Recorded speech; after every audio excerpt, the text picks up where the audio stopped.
Good evening. Shocking news from the business world tonight. The founder of Canadian drug giant Apotex, Barry Sherman, and his wife Honey have been found dead in their York Mills mansion. Police are treating the deaths of the billionaire philanthropist as suspicious, but they say it is early in their investigation.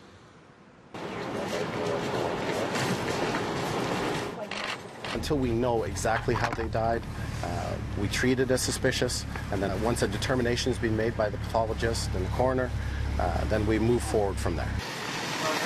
Police say the 911 call for a medical emergency came in just before noon today. When fire, police, and paramedics arrived, they found the 75-year-old Sherman and his 70-year-old wife unresponsive. They were declared dead at the scene and the house treated as a possible crime scene. But police remaining tight-lipped about what may have happened. It's very early in the investigation. There's certain details that I'm not allowed or I can't go into currently.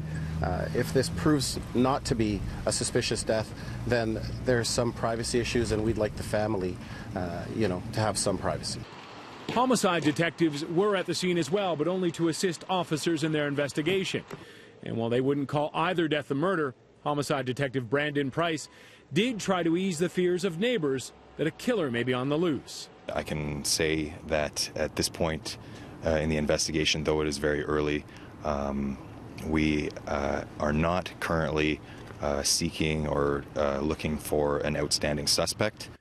Sherman made his money, estimated at $4.6 billion, through generic drugs. Apotex sells 300 types in 120 countries. Now, he started his career working at his uncle's pharmaceutical company, Empire Labs. He eventually bought it in 1967 by borrowing his mother's life savings, then renaming it Apotex in 1974. The deal wasn't without controversy. His cousins tried suing him for 20% of the company, a lawsuit that was thrown out by a judge who described it as wishful thinking. The Shermans were well-known philanthropists, reportedly donating $50 million to the United Jewish Appeal, while Apotex donated millions of dollars worth of medicine to disaster relief. Lovely people. Honey, we've known Honey for a while. She's a very nice woman. You guys know how entrepreneurial they were, how charitable they were. They're great people. They've given to the community.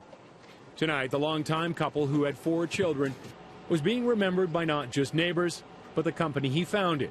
Quote, "All of us at Apotex are deeply shocked and saddened by this news, and our thoughts and prayers are with the family at this time." The Shermans also very active politically within the Liberal Party, and tonight the Prime Minister acknowledging the loss being felt by so many. Quote, "Sophie and I are saddened by news of the sudden passing of Barry and Honey Sherman. Our condolences to their family and friends, and to everyone touched by their vision and spirit." Now, the house where they were found had just been put up for sale by the Shermans. They were reportedly getting ready to move down to a condo in Forest Hill. It's not known why they were planning to move, simply to downsize possibly. Their house is about 12,000 square feet.